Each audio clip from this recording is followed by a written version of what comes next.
this set puts two songs together that are both dealing with that are both based on poems dealing with this immense tragedy, and they reflect different points in history, right? So one is the bombing of the 16th Street Church in the 60s, and then one the Mother Emanuel shooting just a few years ago.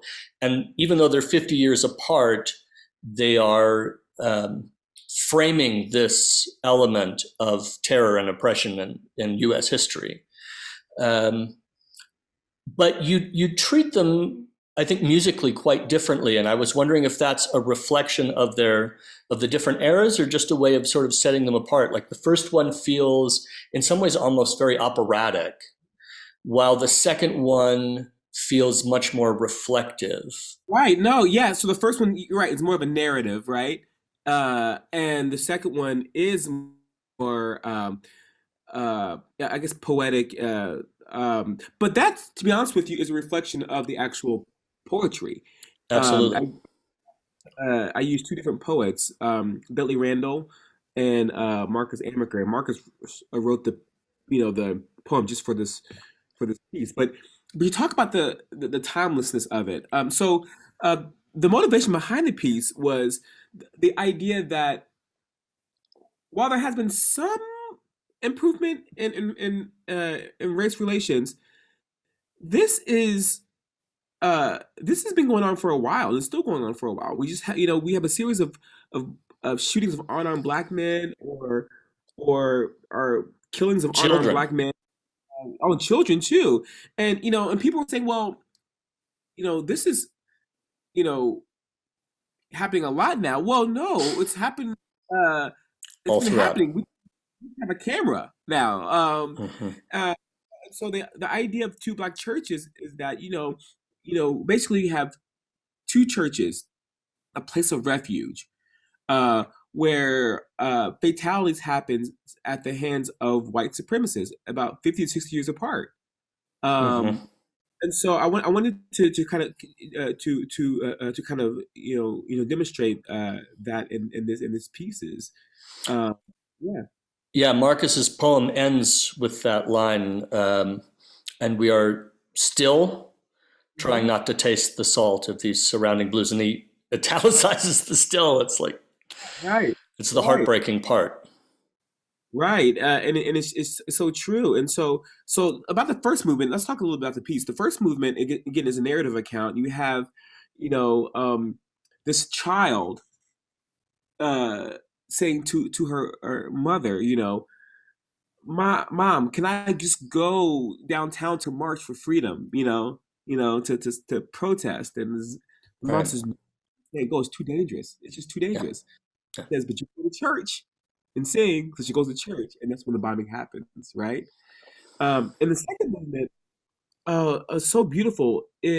Um, it it's a beautiful metaphor on flooding and the weight of oppression. Uh, uh, Charleston, South Carolina, is a coastal city. It floods a lot, and so the idea behind that piece is that, we can't black people can't put their heads above water because the weight of oppression is keeping us down. Yeah. And nine chords as the basis of that piece, signifying each person that died that day. Hmm. Yeah, and I think you express so beautifully in the music the weight, Mhm. the weight of that, of the water.